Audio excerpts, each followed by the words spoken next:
it's Buddy Lee back at you once again with Last Place Productions. And this time, the vehicle you see behind me, which you've probably seen in a bunch of other videos, we're going to cover today. So this is a 1995 Bronco. I believe it came out of Texas originally and was a law enforcement vehicle. Hence the spotlight right here. And then if you go inside, unlock this bad boy here.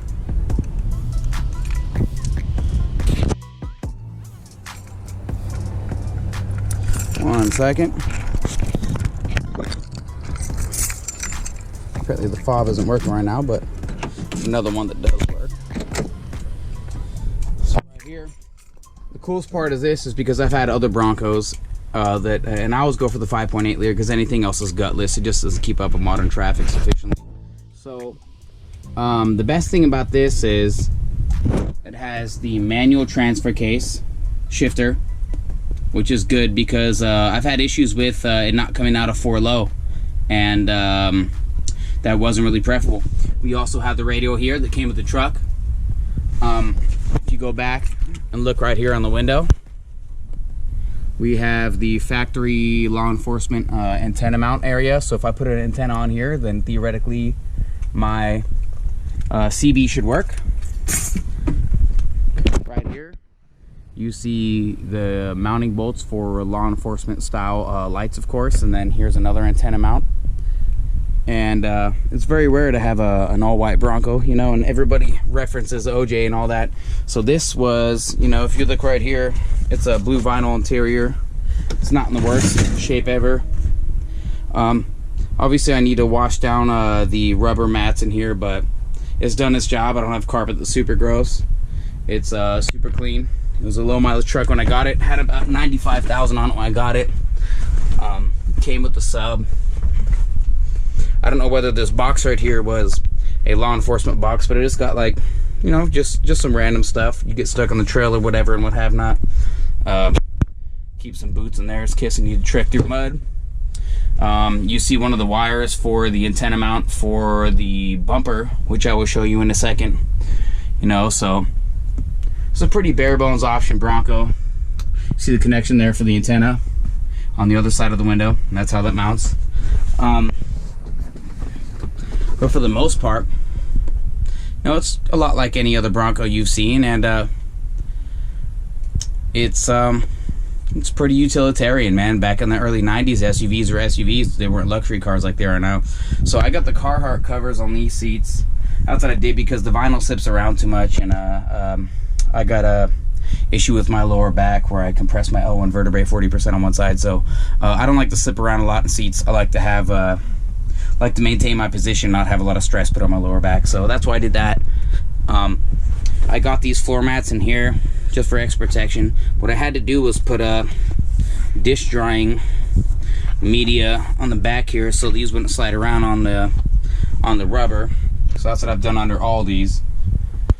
Speakers, I believe they've been upgraded with the last owner. It's a pretty good sound system. Like I said, we got a kicker sub back there with the amp and all that. Haven't had much problems with that. The main difference with the law enforcement model is, though, you don't have plastic coming back here. It's more just like some cardboard type stuff. Got the old school ashtrays. You know, this is a 90s SUV. So I believe I'm missing this trim piece unless that model never came with it, which could be a real possibility. I don't know. The windshield is cracked, if you noticed, and the rearview mirror is falling off, but since I'm going to replace it, I haven't really put much effort into remounting it just because I'm going to replace it. So that's essentially a tour of the inside here.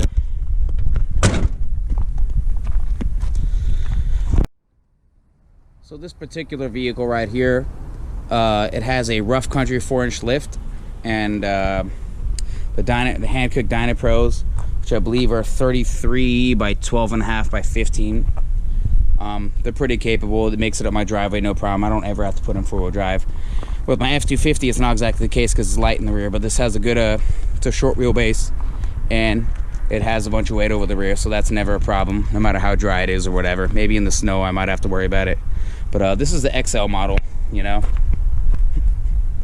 So options are minimal, but I really like it. It has all the options that I want. It has the 5.8, It has manual locking hubs, which I converted my last one to. These are the factory ones. I might go to Warren's at some point. I got the NASCAR style wheels on it, which came with it, which I'm not really mad at. And it's a pretty simple vehicle, which I like, you know. They kind of did a lot of stuff in black and kind of stormtrooped it out. You can see the rough country springs and stuff, and the shocks that it came with. Overall, it's a very clean truck. Then they added a LED bar right here, which is functional. They also used to have one up there across the top of the windshield. That wasn't really my style, and it made a weird noise that was annoying on the freeway, and it ate into my mileage, to be honest. And this thing is like as bright as like the sunlight, and I live in the mountains, and I turn this on, it's crazy. It's stupid bright. Eventually I'm going to replace the headlights here because they're looking kind of worn. We got the xenon blue color lights in there that it came with.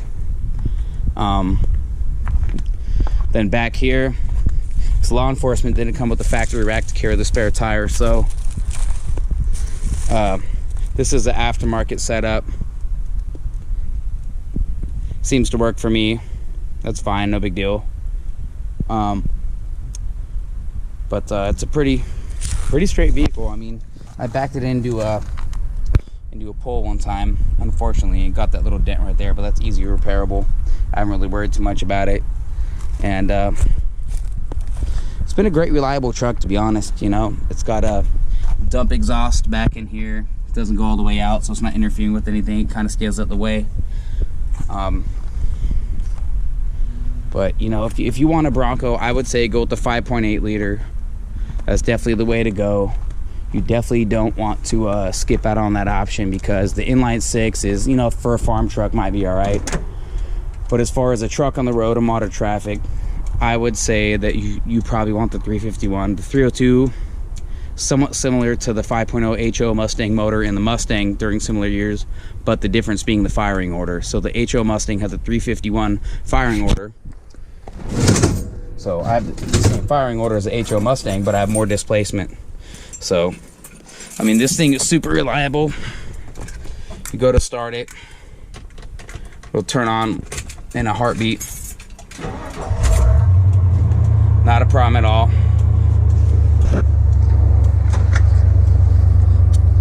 So we'll check the motor out. Motor's pretty much bone stock, with the exception of a K&N air filter assembly, which has the Carvio number and all that good stuff. You can see right there. The thing's past smog every time. The only issue I've had with this truck is like certain wiring issues and stuff, and you can tell by the way certain stuff is wired here. And you got relays and stuff for like the old LED setup, and I've cleaned it up a little bit. It used to be a lot worse, but that's definitely still something on the thing that on the truck that I want to clean up. To be honest, I want to remove the alarm system, so it's just not an issue to where like, 'cause sometimes it's causing weird glitches and like makes the locks do funny things, and I just really don't need that. I can lock the truck and it's fine. So that's kind of that. But as far as Broncos go, late model Broncos, which I believe the brick nose ended in 91, and then in 92 the arrow front end right here started.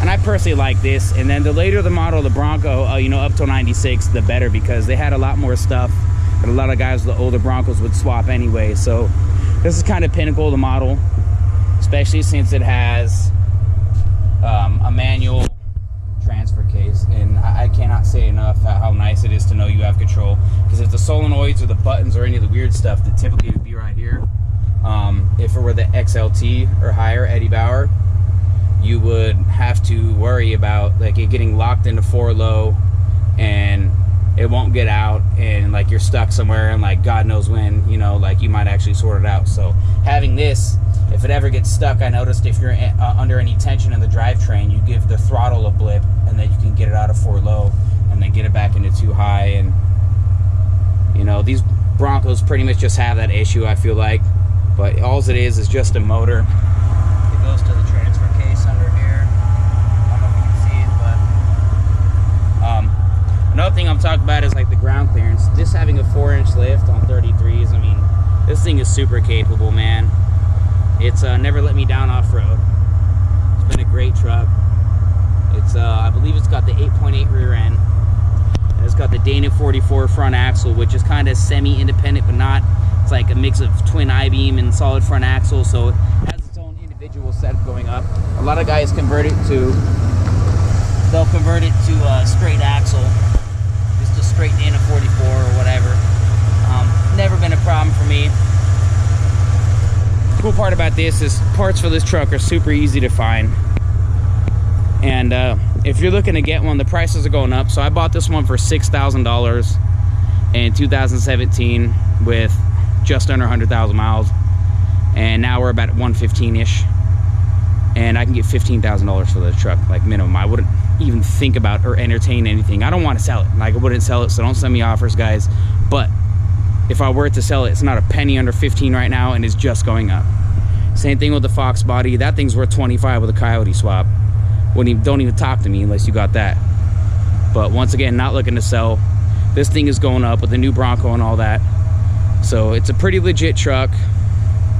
Pretty solid, reliable truck. If you want an off-road rig, it's a great alternative to the Jeep. I can't really say a lot of bad stuff about it, man. It's pretty tried and true. It's got the small block 351 Windsor, 5.8 liter Ford.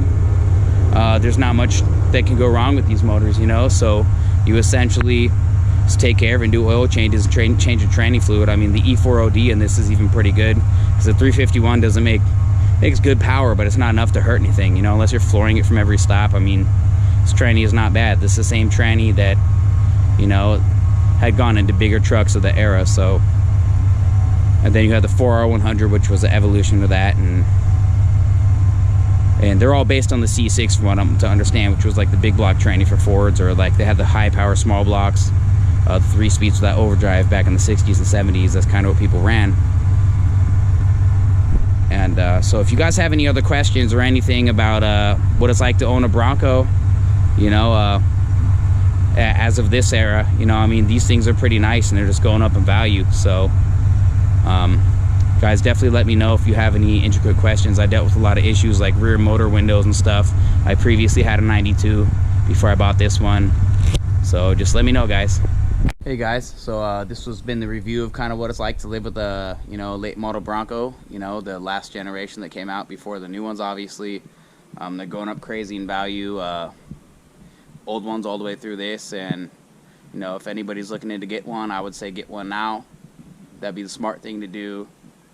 And pretty much, you know, this it's the next era classic car. You know, I'd say the 80s and 90s are kind of coming up now, where the 60s were, you know, and like the late 90s and early 2000s, where stuff is and people have the nostalgia. They finally have the money to get it. That's my particular case. And I've had a couple of Broncos, and they're just great trucks, you know. I really enjoy having it. It's a good truck to have, and I live in the mountains, you know, so we get snow from time to time, and this allows me to maneuver pretty much effortlessly through wherever I go.